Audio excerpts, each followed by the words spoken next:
మాజీ మంత్రి పెద్దిరెడ్డికి మరో షాక్ తగిలింది. ఇక మొన్న పొంగనూరులోని అడుగు పెట్టలేకపోయిన మాజీ మంత్రికి ఇప్పుడు హైకోర్టు షాక్ ఇచ్చింది. ఇక పెద్దిరెడ్డి రామచంద్రారెడ్డి, తంబలపల్లి ఎమ్మెల్యే ద్వారకానాథ్ రెడ్డితో సహా 12 మందికి హైకోర్టు నోటీసులను జారీ చేసింది. ఇక తనపైన దాడి చేశారని, తప్పుడు కేసులు నమోదు చేశారని, తన ప్రాణాలకు ముప్పు ఉందని హైకోర్టులో మాజీ జడ్జి రామకృష్ణ పిల్ దాఖలు చేయడంతో పెద్దిరెడ్డి రామచంద్రారెడ్డి ఉక్కిరిబిక్కిరి అవుతున్నారు. ఇక దీనికి సంబంధించిన జడ్జి రామకృష్ణ వీడియో విడుదల చేశారు.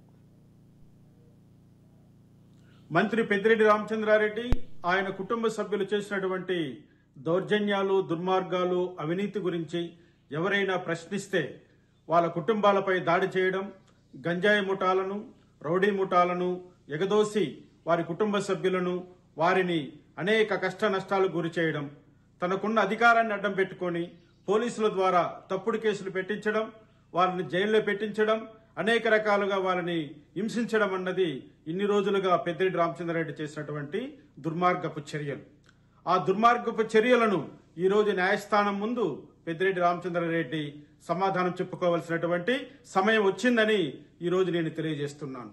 రాష్ట్ర అత్యున్నత న్యాయస్థానం ధర్మాసనం ఇచ్చినటువంటి నోటీసులకు నేను పెట్టినటువంటి కేసులో ద్వారకానాథ్ రెడ్డి అదేవిధంగా రామచంద్రారెడ్డి ఇద్దరు కూడా, పెద్దిరెడ్డి సోదరులిద్దరూ కూడా రాష్ట్ర అత్యున్నత న్యాయస్థానం ముందరు ఒక వారం లోపల హాజరు కావాల్సి ఉంటుంది.